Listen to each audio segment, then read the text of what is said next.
There has been a real uptick in interest in home food preservation, and today I'm going to be sharing with you my third tip for beginning canners.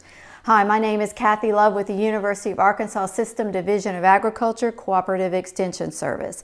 And my third tip for beginning canners is to use tested recipes. You can get on the internet and find thousands of recipes, or you might have grandma's recipe book that's handed down to you with canning recipes in it. But unless you are sure that it is a tested recipe, you cannot be sure that it's safe. So where can you find tested recipes? One of the best resources is the National Center for Home Food Preservation website. They also publish a cookbook called So Easy to Preserve. This is available on their website, or you can also purchase this in the Benton or Washington County Extension Office. You can also, off of their website as well, download the Complete Guide to Home Canning published by the USDA. This is nice because it's free, and if you want to save it to your computer, you can, or you can print it off like I have.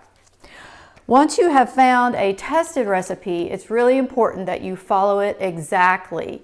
Home canning is a process where you are asking perishable food to be able to sit on a shelf for a year or more. So it's very important that you follow the directions. It's not a time to be creative and adding things in and taking things out, because you can change the texture, you can change the acidity, and when you do that, then you change the pressure that might be needed or the time that might be needed. So you don't want to take a chance on the safety for yourself or your family. So as you're hunting for recipes, be sure that you're using tested recipes, and we hope that once you have used those recipes that you enjoy the produce that you have canned.